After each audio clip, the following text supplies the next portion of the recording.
ஒரு அழகான கிராமம் இருந்தது. அந்த கிராமத்தில் வாழ்ந்தான் சிறிய வீரக்குட்டி. அவன் எப்போதும் சிரித்த முகத்தோடு பசுமையை விரும்பி காட்டைச் சுற்றி விளையாடுவான். ஒவ்வொரு நாளும் மரங்களோடு பேசிக்கொண்டே மெல்லிய காற்றில் பாடல்கள் பாடுவான்.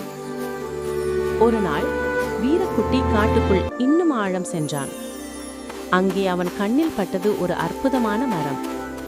அந்த மரத்தின் இலைகள் தங்க நிறத்தில் பிரகாசித்தன. அதன் கிளைகளில் சிறு ஒளிகள் மின்னின. அந்த மரம் மந்திர மரம் போல தெரிந்தது.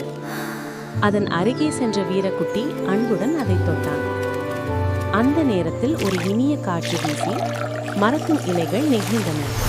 அது மரம் சிரித்தது போல இருந்தது.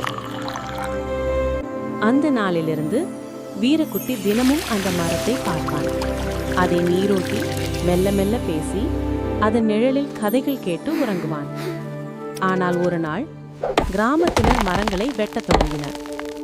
புதிய வீடுகள், பொருட்கள் அதற்காக பசுமை இல்லாமல் போனது. மந்திர மரம் மெதுவாக மங்கத் தொடங்கியது. அதன் தங்க இலைகள் சிதறின.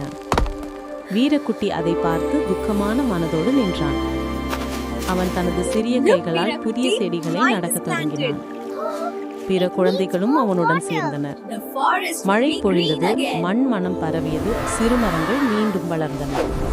அந்த மந்திர மரம் மீண்டும் பசுமையுடன் உயிர்த்தெழுந்தது. இப்போது கிராமம் முழுவதும் பச்சை நிறம் நிறைந்தது. மந்திரியான மரம் மெதுவாக அதன் இலைகளை அசைத்தது, நன்றி சொல்வது போல. வீரக்குட்டி நமக்கு கற்றுக் கொடுத்தான். பசுமையை நாம் காப்பாற்றினால் அதுவும் நம்மை காப்பாற்றும். மரம் ஒரு உயிர், நம் நண்பன். அதனால் குழந்தைகளே, ஒவ்வொரு மரத்தையும் நேசிப்போம், பாதுகாப்போம்.